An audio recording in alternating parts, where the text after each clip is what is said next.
Lucas Harper didn't move to Willow Creek for serenity. Serenity, in his book, was a mirage that shattered the moment you trusted it. He wasn't paranoid, just seasoned by life. After 2 decades restoring rare furniture for collectors and museums, dealing with shady contractors, bureaucrats rewriting rules, and neighbors eyeing his land like it was theirs, he'd learned to stay sharp. So when he bought a 10-acre plot just past the city line, part scrub, part gravel, all his wasn't chasing a dream. He was claiming a fortress. The land was raw. No gate, no cameras, just a bumpy gravel road to a renovated farmhouse. Lucas didn't mind. He'd never believed in easy comfort. You built what you wanted or paid someone who'd come collecting later. He'd earned this solitude, and he meant to keep it. At first, it was quiet birds, breeze, the odd deer. But Lucas noticed things. A blue sedan cruised by his property 4 times in one day.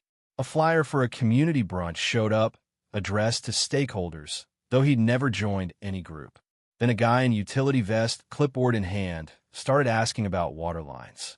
Lucas offered water, smiled, and jotted down the van's plates. Routine, he told himself. People testing boundaries. He stayed focused, working on a 17th-century Italian desk he'd stored since before the pandemic. Delivering it meant stabilizing the road. He laid coarse gravel and buried steel, spike spot cheap, at a contractor's Solido anchor the heavy load.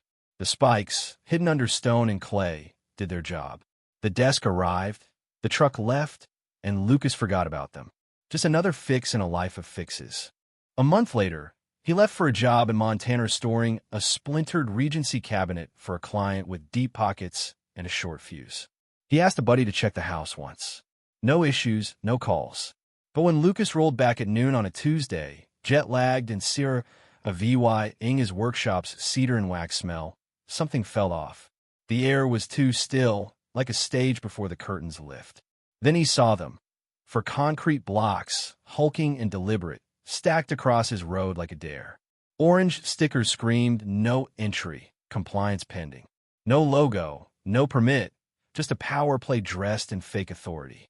Lucas stepped out, the sun glaring in his eyes. These weren't tossed there. Someone had measured, planned, maybe even used a flatbed. No skid marks, no tire tracks, just precision. A laminated sheet, zip-tied to rebar, read, "Access suspended for community safety." No signature, sloppy grammar, but the message was clear. Someone wanted control. Lucas didn't rage or call the cops. He knew better. He snapped photos, wide shots, close-ups, every angle, then dictated notes. Color, size, time, weather. At a diner 3 miles away, over cold coffee, he called his lawyer, Ellen Price, a former land dispute shark who'd won cases most would have dodged. "They blocked my road," he said. No notice, just concrete and attitude. Ellen told him to sit tight, document everything, and let them move next. "This isn't vandalism," she said. "It's a strategy."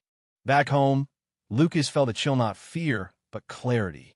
Whoever did this wasn't new at it. They wanted him to snap. He wouldn't. Not yet. His land deed was ironclad. The road was his, no shared access, no disputes. But the next day, a white SUV parked beyond the blocks. A woman, loud floral shirt and clipboard, barked orders at 2 guys in vests. She spotted Lucas and flashed a smile too wide for her eyes. "Mr. Harper, I presume?" "Linda Grayson, community liaison. Just a temporary measure, drainage concerns, you know. Nothing personal." Her tone said otherwise. "This is my road," Lucas said, voice flat. "You're trespassing." Linda chuckled. "We're reviewing land use zones. Complaints were filed. We're just proactive." Lucas saw through it. Bureaucracy as a battering ram. When a worker grabbed a measuring rod, Lucas stepped forward. "Touch my road. It's criminal trespass." Linda's smile tightened, but she waved the men back. "We'll talk soon," she said, like a threat wrapped in sugar. That night, Lucas checked his new driveway camera. It caught Linda's crew unloading the blocks. No sheriff, no city seal, just freelancers with cones and clipboards. At midnight, one returned alone, flashlights sweeping the gravel.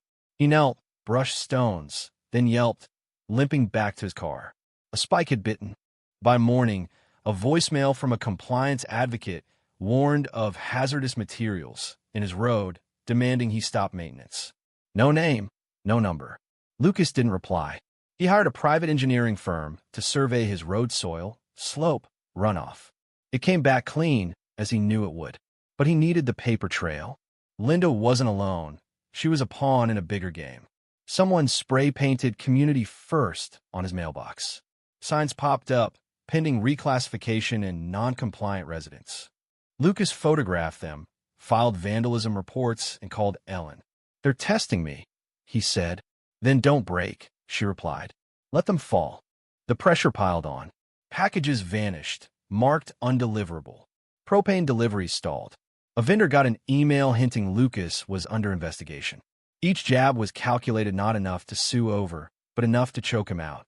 Lucas documented every hiccup, building a file Ellen could wield like a blade. Then came a knock. A man, weathered, no uniform, handed him a card. "Ethan Cole, compliance mediator from a firm 3 cities over. We're reviewing your road and the complaints," Ethan said, voice flat. "Not just you, their conduct, too." Lucas handed him a packet. Deed, survey, footage, disruptions. Ethan took it and left. That night, Linda's signs vanished. Someone else had pulled them. But the game didn't stop at Sharpened. Neon survey marks appeared on his road, unauthorized. A letter slipped into his gate, cited non-compliant spikes, threatening a Tier 3 review to freeze his land. Lucas sent it to Ellen, who filed a Freedom of Information request and a motion to expose zoning communications. Neighbors slowed by his gate, staring. A trail camera caught a guy with a thermal sensor at 2 a.m. Garbage pickup skipped weeks. A community standards petition, backed by 2 neighbors, pushed road sharing. Linda went quiet, but the calm was a trap. Then, at dawn, deputies pounded his door, claiming his spikes were hazards. No warrant, just a safety order to photograph his road. Lucas refused entry. They left, but his insurance company emailed, flagging his policy for review. This wasn't about pushing him out, it was about making him quit. Lucas didn't. He and Ellen built a dossier, tracing the harassment to a development firm eyeing his land for a corridor. They filed it with the County Ethics Commission, quietly. 4 days later, a county crew arrived, digging near the spikes. A worker hit one, fell back, and chaos erupted. The sheriff, a city engineer, and a fire marshal showed up, citing hazardous materials. Lucas handed them his survey and the Ethics Commission's letter. The engineer paled. The sheriff halted work. Flyers flooded the neighborhood, smearing Lucas as an outlier. But a leak changed everything. The firm's acquisition plan, emailed anonymously to Ellen, marked Lucas's land as a holdout. The Ethics Commission called an emergency hearing. Linda was questioned, her community interest excuse crumbling. The reclassification was scrapped, her allies under review. Lucas didn't gloat. He installed a steel gate with sensors and a sign, private access. Trespassers liable. Linda walked by once, silent, her power gone. A note arrived. You were right to hold. His business rebounded. Neighbors thawed, asking for advice. Lucas reshaped the spikes into workbench brackets, a symbol of building, not breaking. The stillness returned, not fragile, but earned. His road, scarred but solid, was his again. What would you do if someone blocked your home with no warning? Was Lucas too stubborn, or was his stand justified? Could you hold out against a campaign like that? Or would you walk away? Drop your thoughts below, hit like if this gripped you, and subscribe for more stories that push the line.